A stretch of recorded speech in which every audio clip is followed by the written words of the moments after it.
Hello again everyone, this is me Chinatsu. In today's video, I'm gonna talk about how to develop the skills to think in English all the time. The skill is often called the English brain. I mean, if you want to become fluent in English, you wanna think about stuff in English, right? I mean, you can't translate every single thing into English all the time because it takes time. We can't wait, can we? But how can we create such an English brain? In today's video, I'm going to share my experiences in learning English using textbooks and other resources, as well as living in Australia. I'm quite confident with today's video. I mean, I'm pretty excited for today's video because I feel like those two experiences kind of helped me. I mean, I was born and raised in Japan and living in Australia at the moment. They helped me to see English from two different perspectives. I tell you first, you don't have to come to Australia to improve your English. I mean, if you've got a bunch of money, you can, but you don't have to spend like 50 grand or 60 grand or probably a bit more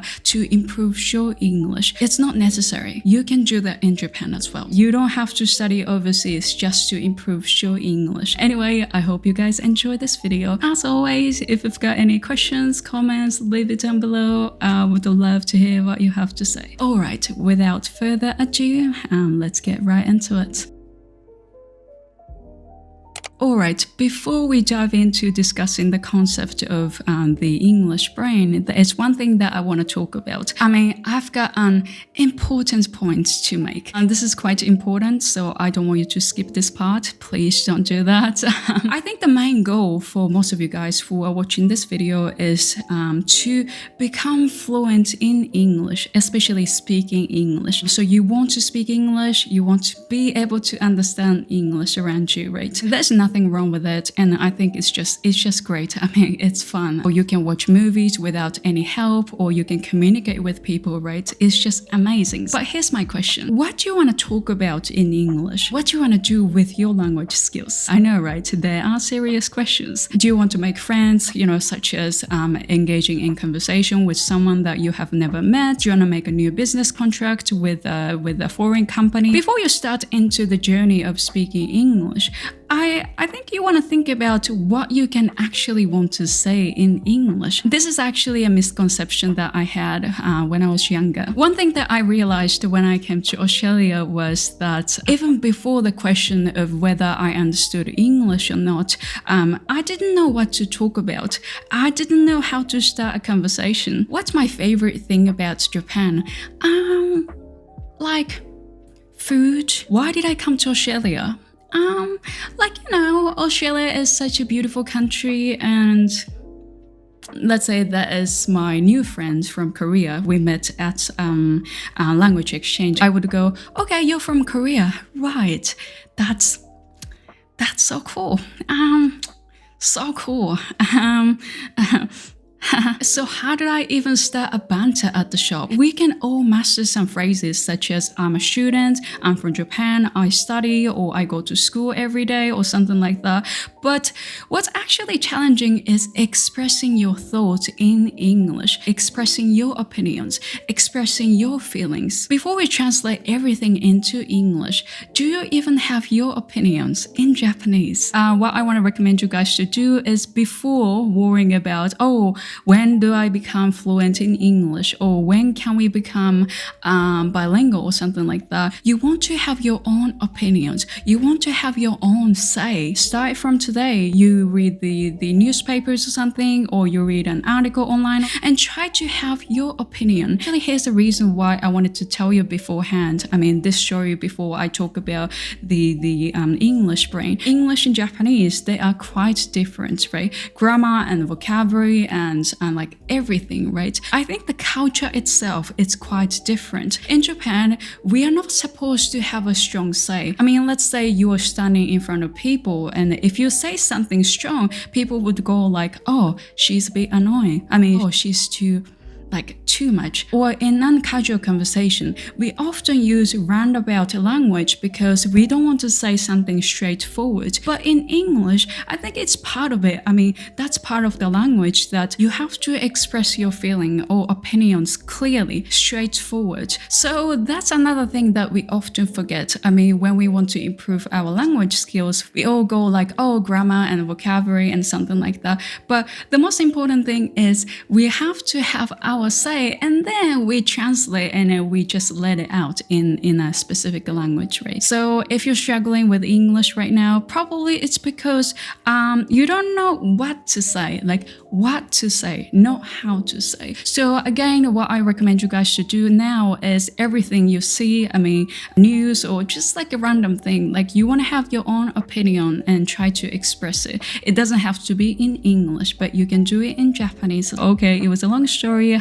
So now let's start talking about the English brain. So how can we get it? I mean, how much does it cost, right? So first of all, I want to be straightforward with you guys now. I mean, I think we all know that though, to master English, what we can do is we have to do a lot of listening, we have to do a lot of speaking practice. To be honest, that's pretty much it. That's what we gotta do, right? We all know that. But the problem is we don't have time. I mean, we want to get there quickly, right? So first of all, I want you guys to remember that that is no magic trick that will get you like an English brain out of the blue. So you press the switch and you get the English brain. It's not gonna happen, unfortunately. However, I guess there are some tricks that we can try, so I'm gonna show you today. I think the most important thing is start speaking about what you can, even if it means using broken English. You don't have to speak perfect English. By using words and grammar you already know and actually speaking, you start to connect to what you want to express with the words that you have. So the stronger the connection becomes, the more natural your speech will become. It's almost like, you know, the more you say someone's name, the more strongly you kind of associate that name with that person. And then I know what you're thinking, oh, what if I learn incorrect grammar or something and then I keep using it? Here's one thing. As long as you are learning English, you have to keep learning and keep updating your